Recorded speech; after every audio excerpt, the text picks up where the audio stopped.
It's a good win for us Saturday. I thought that really liked the way our kids played. Good team win. Thought we played pretty good in all phases. You know, some things that stood out to me yesterday, looking at some of the stats and stuff. You know, 3-1 turnovers, which was good. They had 8 penalties. We had 2. Red zone touchdowns. We were 4 for 5. They were 2 for 5. Third downs, we won. Sacks, we had 5, they had none. Tackles for loss, we had 9, they had 3. So most time, if you can do those things, you're going to have success, and we did for sure. Defensively, I think the main thing for us was we didn't give up what I consider the chunk plays. I know there was a 30, 40-yarder. And then, but we kind of kept everything in front of us, which I thought was good. Did a really nice job in the red zone. I talked about the turnovers and the sacks and the tackles for loss. So I think what was important against a team like that is you have to get them off schedule. And we did sometimes, and we were able to rush the passer and had a little success. Offensively was the best balance we've had this year, you know, with the 247 rushing and the 224 passing. We were 16 of 22 throwing it, which was very, very efficient with no interceptions. No sacks, 8 of 12 on third down. So, and then finally, you know, we were 4 out of 5 in the red zone touchdowns. And, you know, we'd like to have been 5 out of 5 for sure. But, you know, we came up just short on one of them. So, anyway, we did some good things. You know, had some good individual performances, I guess, starting with Derek Gore, Marcus Green. Thought Caleb was really effective. David Griffin had a huge game for us with the 8 tackles, 2 tackles for loss, 2 sacks, and a forced fumble. And really happy for a guy like Jabari Johnson. You know, Jabari actually spent the whole August camp as a down safety, moved him to the high safety because we've had some injuries back there. And he ended up started the Ole Miss game, but I thought he got a lot better this last week, just knowing what we were doing defensively and stuff. And had 8 tackles and it had a really big interception for us. So it's a good game. It is one game, but it was a good game, and really liked the way our players played. And from an energy and effort standpoint, I thought was outstanding. So Texas State this week, 1-5 record. You know, I think they have a better team this year than what they had last year. I think they're improved. You know, you look at games, you know, 15-13 to Georgia Southern, 25-21 to Texas San Antonio. I'm still trying to figure out how they lost the South Al game. At South Al, when you look at that, I mean, they were up the whole game and were up, and, you know, just kind of one of those things. So I think they're definitely improved in what they're doing. Defensively, they're actually a really good unit. When you look at them compared to the other teams in the Sun Belt, 3rd in total defense, 4th in scoring defense, 4th against the run, 3rd against the pass. So I think they're playing really good defense. Offensively, they play 2 quarterbacks, the Jones kid and the Vitt kid. I really, you know, they both do good things, but it seemed like they've kind of more come into their own with the Vitt kid, I think. And one of the things I've been interested in watching is, matter of fact, I tried to look him up because I didn't remember anybody, you know, Texas State have anybody like that. But number 6 is somebody to really watch. Keenan Brown, he's a tight end. He's 6'3", 250. He's a grad transfer from Oklahoma State, but he's a really good player. He's got 26 catches so far this year, 4 touchdowns, and then he had a 61-yard run. Y'all probably saw it too on TV against Georgia Southern on a speed sweep for a touchdown. 250-pound guy, you're handing a speed sweep too, and so that was really impressive.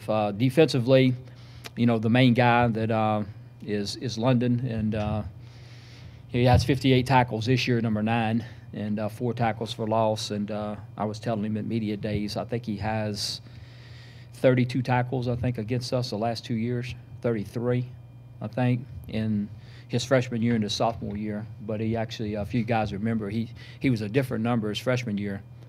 And I turned on the tape last year and was watching, and, dang, man, I like this linebacker. It was the same one that had all the tackles the year before. And I don't know, I said 32, 33. I forgot what he told me that he actually had against us the last 2 years, but he's made a bunch of tackles the last 2 years against us, and he's back and playing really well. So, you know, we need another good week, and was really happy for our guys. You know, I thought we came out and played a lot, did a lot of the things I thought we could do this year, but it is just 1 week, and, you know, hopefully we'll get a little consistency and have a good week of practice and have another opportunity. But it'll be another tough game within the league, and I said I really like their defense. Their special teams, I think, are really sound, and offensively, they certainly have a chance to. They've done some good things at times. They've just been a little inconsistent. But, you know, anytime you have dual-threat quarterbacks, I'm nervous. And these guys can run. I think Vid had close to 100 yards against Lafayette and had some good runs last week. And then when they put Jones in, he can really run. So, anyway, that concerns me all the time with dual-threat guys that can spread you out, and the quarterback can still run the ball and stuff. So, but from an injury standpoint, Colin Turner came out of the game. He'll be, you know, certainly questionable, I think, at best going into the week. But you know, hopefully we have an opportunity maybe to get a few guys back. You know, we end up leaving Marbles at home. Still really just, I don't know, just didn't really like, you know, the way he looked Thursday. Cal Key we left home. Didn't really like the way he looked. We did bring Perry Carter, but we didn't play him. We did bring Lamb, didn't play him a lot. Those are the guys actually got hurt in Tuesday practice. You can believe that. Non-contact at that. So, you know, maybe we can get a few guys back. But like I said, the main one we're concerned about right now is Colin Turner moving forward. So, questions? You said, you did say, you know, it's only 1 week, but at the same time, just see these guys finally put a complete game together and you know, go get a big win that you needed. Does that that's got to make you feel good, you know, going forward, being back at home, especially? Yeah, absolutely. Definitely looking forward to getting back home. Well, we 5 out of 6 on the road, weren't we? So definitely be good to get back home. Look, I was really happy for them. You know, it's we've continued to work, which has been a good thing.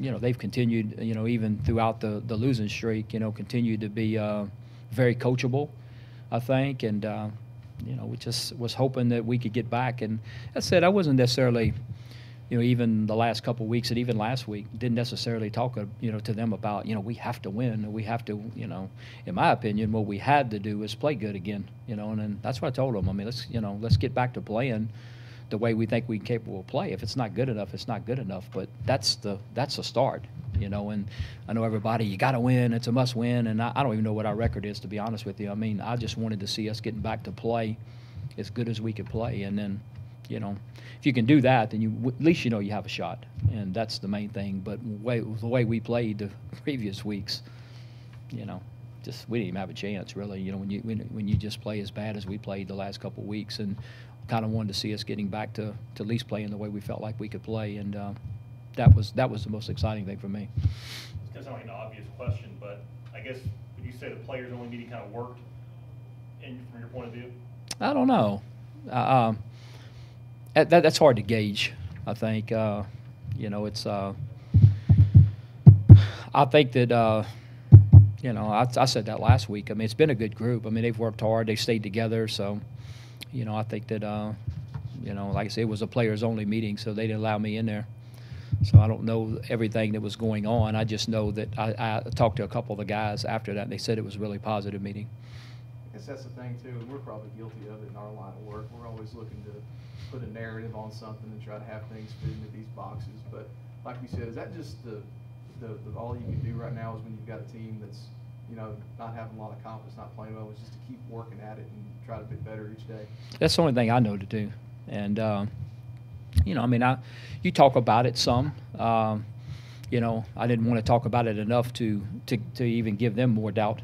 You know, I mean, you just talk about some things and some things that we can improve on. And then, you know, I talk to players individually and, you know, the ones that are the more vocal ones, and bring them in and talk to them. And, but we'll see. Like I said, it's one game. I still don't, you know, I want to see us have some consistency in terms of, you know, not necessarily playing the way we think we can play. And that's the main thing, and that we wanted to see accomplished. And at least for last week, we did that. So that's encouraging moving forward.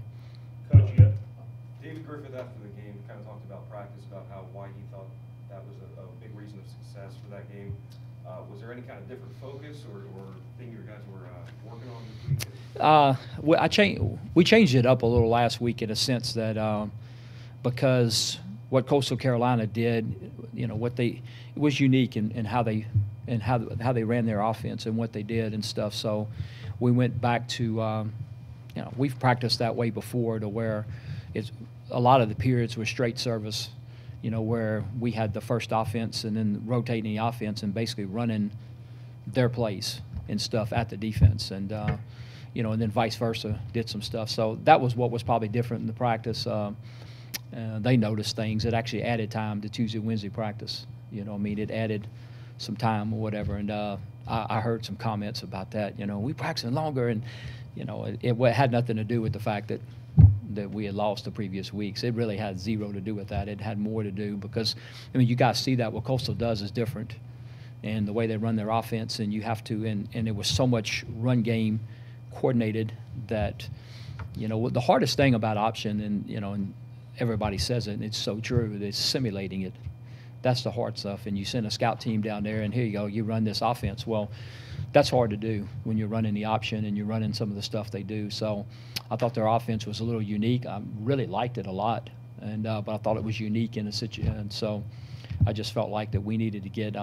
They ran Coastal Carolina does, which I'd run a lot of it in high school. An old-fashioned G scheme, which they've been gashing everybody because nobody sees it anymore. They also run a trap play, and which is basically a wing T play.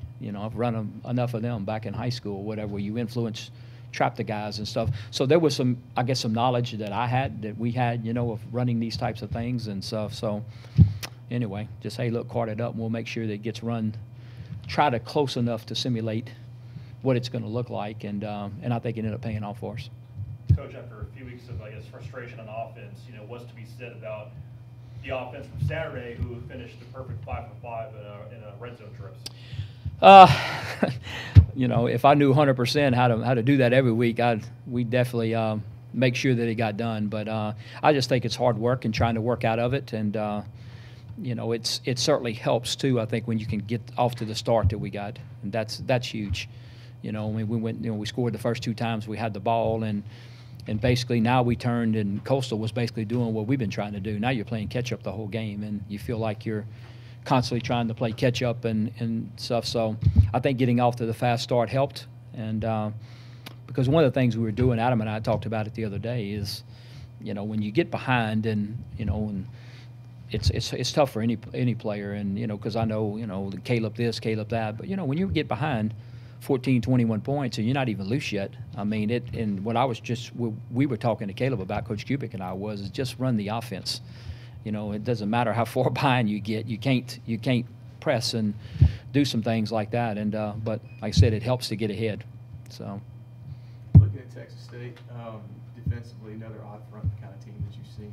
I see a lot of in this league actually, but contrasting them with Georgia State and what you've seen already, there's similarities there. Yeah, there is some. There certainly is. They have bigger guys and stuff, and inactive linebackers.